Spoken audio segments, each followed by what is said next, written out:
అనగనగా రాజు, రవి అని ఇద్దరు స్నేహితులుండేవారు. పక్కపక్క ఇల్లు కావడంతో ఇద్దరూ చాలా బాగా స్నేహంగా ఉండేవారు.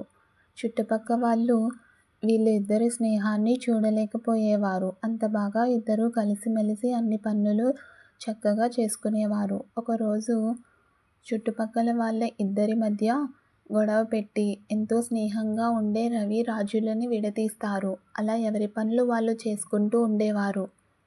ఎవరి పొలం పని వాళ్ళు చేసుకుంటూ ఉండేవారు. రవి తన పని తాను ఒంటరిగా చేసుకుంటూ ఉండేవాడు. రాజు మాత్రం చుట్టుపక్కల వాళ్ళతో కలిసి తిరుగుతూ ఉండేవాడు. అది చూసి రవి ఇద్దరం చాలా స్నేహంగా ఉండేవాళ్ళం అనుకుంటూ చాలా బాధపడతాడు.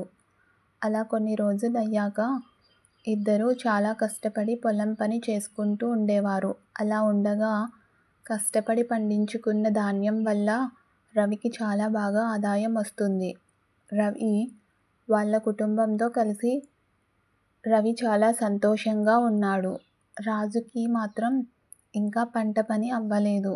రాజు ధాన్యం కోసే అప్పుడు వర్షం వచ్చేలా ఉండడంతో రాజు వెళ్ళి చుట్టుపక్క వాళ్ళని సహాయం చేయమని అడుగుతాడు. కానీ ఎవరూ సహాయం చేయడానికి ముందుకు రాలేదు. వర్షం రావడంతో రాజు ఒక్కడే వెళ్ళి పొలంలో పని చేసుకుంటూ ఉంటాడు. ఈ విషయం తెలిసిన రవి వెంటనే రాజు పొలంకి వెళ్ళి రాజుకి సహాయం చేస్తాడు. అది చూసిన రాజు చాలా సంతోషిస్తాడు.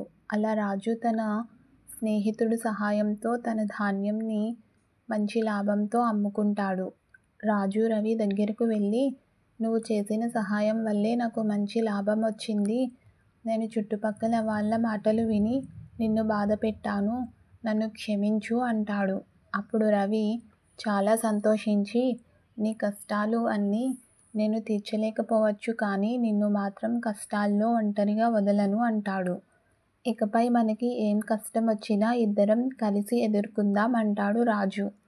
అది చూసిన చుట్టుపక్కల వాళ్ళు సిగ్గుపడతారు. నీతేమిటంటే మధ్యలో వచ్చిన వ్యక్తుల మాటలు విని మన స్నేహితుడిని వదులుకోకూడదు.